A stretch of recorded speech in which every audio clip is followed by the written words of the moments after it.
ogera naawe mu kigambo kye. Ate Eklezia eno bannange nnungi nnyo. Sometimes I challenge people ne mbabuuza gwe mu Eklezia zonna oba mu religious denominations zonna bameka abagenda ku church nga basobola okuwuliriza amasomo asatu nga gava mu Bayibuli. Nawuliriza essomo erisooka nga liva mu Old Testament, nawuliriza essomo eryokubiri nga liva mu Old Testament. Oluusi n'oluyimba olw'okwebulirira kati kwayanga bwe tuyambye n'etatuyimbirawo kayimba naye ne tulisoma oba ne tulwebuliriramu nga nayo liva mu kiragaano ekikadde. Essomo eryokubiri nga liva mu New Testament ate era n'Evanjiri ng'eva mu Old Testament mu New Testament bameka. So tetulina omukisa ogw'amaanyi ennyo ti Omukama ayogera naffe. Omukama ayogera naffe buli we tujja mu Eklezia, buli we tujja mu kitambiro kya mmisa ti Omukama ayogera naffe. Nayogera naffe mu ssomo erisooka, nayogera naffe mu luyimba olw'okwebulirira, nayogera naffe mu ssomo eryokubiri, nayogera naffe mu Vanjiri. Kale Faaza bw'abanga byayigiriza tebikunyumira, waakiri mugali amasomo gonna oba olina okuba nga olina ky'otutte waakiri. Naye nsobola okukakasa, nsobola okubuuza wano abantu bataano essomo erisooka lyavudde mu kitabo ky'embawo akakadde n'ensigaza obukadde bwange mu nsawo. Kubanga abantu tebakola ki? Abantu tebaliiwo. So bannange kikulu nnyo bwe tujja mu Eklezia ebirowoozo byaffe n'emitima gyaffe ne tugisa ku mmisa, ne tugisa ku kigambo kya Katonda. Kino abayigiriza kye balina okukola ng'Omukama abayise waali. He called them to himself, yabayita waali bawulirize by'abayigiriza. Ate si ekyo kyokka naye n'okulaba Omukama nti ayisa atya. Era bwe tujja mu kitambiro kya mmisa Ukalisiya eno etuyigirizenga nnyo, kubanga tulina omukisa ogw'enjawulo nti Omukama oyo nannyini ebitiibwa yeeyambula ebitiibwa byonna n'alyoka ajja n'abeera mu kagaati wano omugaati obugaati. Era nga katono nnyo bwe kati naye nga Yesu mwali omubiri gwe, omusaayi gwe, omwoyo gwe n'obwa Katonda bwe mu kifaananyi eky'omugaati n'ekyaki n'ekyevviini. So tulina omukisa ogw'enjawulo nti tujja ne tumuwuliriza ate ne tulaba nangeri ki gy'ayisaamu nti ajja in a very simple way. Omukama tajja ng'atutiisatiisa ng'atukangakanga ng'abantu abamu b'osobola okubagamba nti owange kulemberamu essaala ng'oyita mu Mwoyo Mutuukirivu n'alyoka aleekaana eddoboozi nga lijula kwabya ku kizimbe kino ekya Eklezia azifu Mwoyo Mutuukirivu kiggala. Mwoyo Mutuukirivu tabangako kiggala. Even a simple whisper asobola okusigala ng'agiwuliriza. N'oluusi tuleekaana nnyo ne tulowooza nti Omukama okujja alina kusooka kutukangakanga, ne tulowooza nti Omukama okujja alina kujja n'amakondeera agavuga. Ajja in a very simple way nga bw'ajja mu Ukalisiya wano. Ojja kuddayo weewulire ne ku Elijah ng'alinda Omukama oyo yali agenda okwogera naye. Kibuyaga asooka n'ajja ng'ayunguumya, omuliro ne gujja ogw'amaanyi ennyo, musisi n'ajja naye mu kawewo akafuuwa. Yeremiya mwe yawuliriza, Elijah mwe yawuliriza eddoboozi ly'Omukama. So Omukama ajja always in a simple way. So kituyigiriza nti naffe okubeera simple mu bulamu bwaffe. Omukama ajja wano in a very humble way. Omusajja ow'ekitiibwa ekyenkanidde awo n'agamba nti kanneetowaze nzije mbeere in the simple wafer of bread and just a few drops of wine. N'agamba kanzije mbeeremu. That is humbleness and that is gentleness of Jesus. So naffe kibaako kye kituyigiriza nti mu bulamu bwaffe tubeere very humble, nti yeetowaza nga naffe atuyigiriza obwetowaze. Era kirala kye tuyiga wano oba oli awo mu bingi ennyo is obedience. Nina ekintu ekimu ekyenkwatako ennyo nange netuuka ne neewaana nti mu bigambo byange nze Walugembe nga sirala bwendi and also my simple actions of my hands nti Omukama asobola okuwulira n'awanuka eyo gy'ali mu ggulu nti Walugembe yamuyise ajje ku alutaali wano abeere mu mugaati n'evviini. Ekitiibwa kyembeera nakyo wano era essanyu lyennina mwe temuyinza na kuliteebereza. That obedience Omukama gy'alina ng'asobola okuwuliriza omusaaseredooti obusaaseredooti nti amuyise ajje abeere mu bugaali. Nati obedience naye erina kyetuyigiriza okubeera abawulize byonna bye batukootirira, naddala biki Omukama by'atukootirira. So Omukama okuyita abayigirizwa abo okudda waali yabayita bamuwulirize ate amalirize alyoke abatume. Yabayita bamuyigireko ate olwo alyoke abatume bagende bakole ebyo bye baali bamuyigiddeko nga balabanga bwakola ate era nga bawuliriza naki kye yali ayigiriza. Kyetuwulidde mu Vanjiri is to be sent. How does he send them? Abatumye babiri in the twos. Abatuma babiri kinnababirye timugende babiri. Kitegeeza ki nga bwe bayize era bonna bagende buli omu abeererewo munne, bagende bayambagane, buli omu agende abuulirire munne era buli omu agende awabule munne mu mbeera ye. So kituyigiriza ffenna okukolagana. No man is an island. Okukkiriza kwaffe ebiseera ebimu kudipendinga ku muntu omulala, kusinziira ku muntu omulala. Singa nzija wano Father Lugende nga nziza okusoma emmisa nensanga omuntu omu oba babiri nga bwe bali mu lutikko eno bwaguuga, mutuufu osobola okuggwamu amaanyi. Era naawe singa ojja wano n'olidda Faaza nga tajja nga yeebasa otulo otungi, era kizibu nnyo okugamba nti kuba ebyambalo misanja eyimbe mu kizibu. Kitegeeza nti buli omu alina okukola ki? Okubeerawo munne. Buli omu ku nsi kuno yeetaaga munne era buli omu alina okuyamba ku munne. Naye munange ekyennaku nti ebibiina ennaku zino ebimu bye tulungizaawo byakunywa mwenge na walagi, byakulya ebigodo bya mbisi, byakusikasika bisiko bya mbisi, byakucakala bucakasi. Ebibiina ebimu abamu batuuka n'okwetuuma amannya DDO, Daily Drinking Officers, kubanga bo banywa mwenge.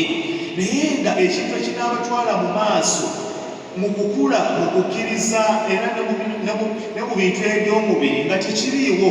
So twesabira bannange tuyambagane. Ebyamasanyu bisobola okubeera nga birungi naye ate n'ebitutwala mu maaso ti buli omu asobola okukwata munne ku mukono, buli omu asobola okubeerawo munne.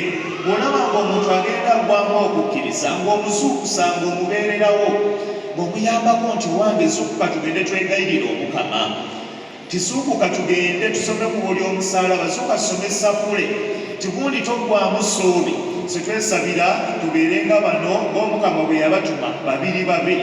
Era bw'abadde abatuma abakuutidde obutatwala bintu bimu, abagambye nti mutwalanga ekkanzu 2, temutwalanga omugaati, temutwalanga essente mu nsawo zammwe. This points to simplicity of their mission. Ti omulimu gwabwe gubeere very simple. Ebiseera ebimu twagala okukola omulimu gw'Omukama with a lot of things on our minds. Ebiseera ebimu twagala okukola omulimu gw'Omukama nga tulina ebintu bingi nnyo bye tutayagala kuleka mabega. Naye ebintu ebimu tulina okubireka emabega bwe tuba nga tunaakola omulimu gw'Omukama. Ojja kujjukira omuvubuka mu Mark 10 verse 7 to 15 eyajja mu maaso ga Yesu n'amubuuza nkole ntya okuyingira mu bwakabaka obw'omu ggulu. Yesu n'amugamba nti kwata ebiragiro. Omuvubuka n'amugamba ebyo byonna nabikwata dda, mbulako ki? Yesu n'amugamba nti genda otunde byonna by'olina, essente ezinaavaamu ozigabire abaavu, ojje ongoberere oba ojje oyite nange. Omuvubuka yavaawo ng'anyiikadde kubanga yalina attachment ku bintu bingi nnyo. Era Yesu wavaawo n'agamba nti bannange nga kizibu nnyo omugagga okuyingira mu bwakabaka obw'omu ggulu. Tekiba kyangu nnyo eŋŋamira okuyita mu nnyindo y'empiso okusinga omugagga okuyingira mu bwakabaka obw'omu ggulu. Omukama tatugaana kubeera bagagga. Omukama tatugaana kubeera nansimbi mu nsawo zaffe. Era nange bw'ompawana ekizimbe siyinza kukaaba bukaabi. In fact nsanyuka busanyusi. Okay? Naye Omukama atugaana attachment to things, attachment to riches, attachment to wealth. Nti ebintu bitusalirawo ti Omukama tugira tumuleka katugira tutwala ebintu esoma lwaki kinswa busaali nti abantu abamu osobola okubabuuza oba Mukama yennyini asobola okubabuuza to choose between him and money ogenda okulaba ng'alonzeewo ssente attachment eyo Mukama gy'atugaana ate era n'ekirala mu kino kyetuyiga simplicity of our faith, simplicity of our religion. Manye ennaku zino waliwo essaala ezigenze ziyingirawo mpolampola nti eno essaala gisomenga gitandike ng'ogumye kando 5 kati bw'otuuka wano zigizaako kando 3 osigazeewo kando 2 nti wano wanike emikono wano buukabuukamu wano sitama wano biki ebyo. So simplicity, tusobola okubeera mu simplicity nti okukkiriza kwaffe n'obulokofu bwaffe buli ludda wa mu Ukaristiya, as simple as it is, nti okukkiriza kwaffe n'obulokofu bwaffe buli ludda wa buli mu masaakalamentu mu batiisimu nti omuntu teweetaaga kubiyiwako pipa y'amazzi naye a few drops of water nti omuntu abeera abatiziddwa with the right water and the right formula nti asigala nga abatiziddwa. Nti omuntu bwengenda mu penetensiya nenjogera ebibi byange Father n'agamba nti ebyo ebikusonyiyiddwa genda mirembe. As simple as that. Eyazze nga mbadde mwonoonyi nenvaawo nga ntuukiridde sapule dakiika nga 2 nga nsobodde okugimaliriza. Divine Mercy Chaplet dakiika nga 10 nga ngimaliriza. That is how simple God is. So sometimes we complicate things. It was that Katonda ali so complicated yeetaagako kino nti wakusizika busisisi muteekeko kino muteekeko kiri era bitugaanye bwe tuba nga tunaakola omulimu gwe era bwe tuba nga tunaatwala mu maaso okukkiriza.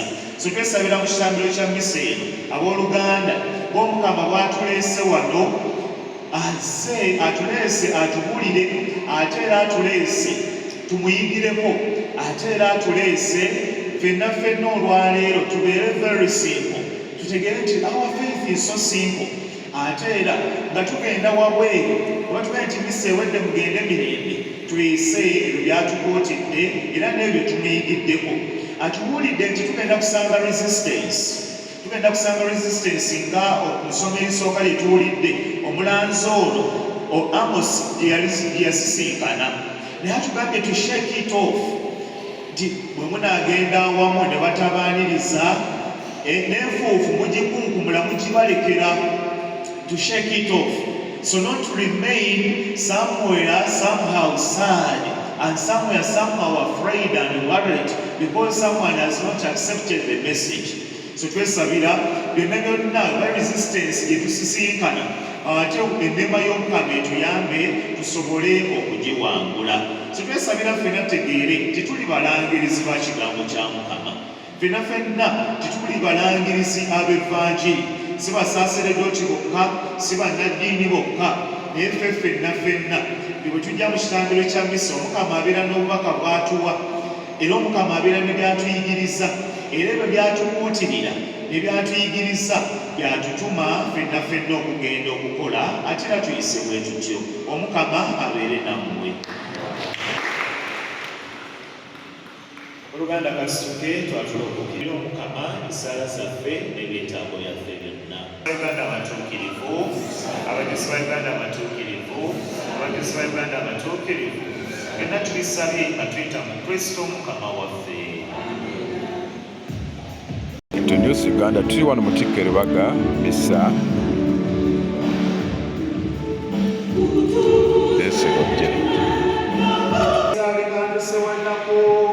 okwebaza byonna buli wantu kubanga mu ggwe mwe tujja obulamu mwe tutambulira era mwe tubeera so no newankubadde nga tukyalina omubiri guno ogw'okuvunda era buli lunaku tulaba bulungi ebyekisa by'otukolera bulijjo ate era tufunira nawo omusingo gw'obulamu obutaggwaawo anti bwe tufuna ebibala ebisooka ebya Mwoyo Omutuukirivu eyazuukiza Yesu mu bafu tulamira ddala ng'ekyamagero kya Paasika yaffe katukyaloberera.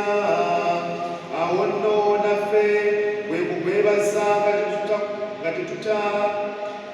nga tutenda obuyinza bwo wamu ne bamalayika nga tuyimba nti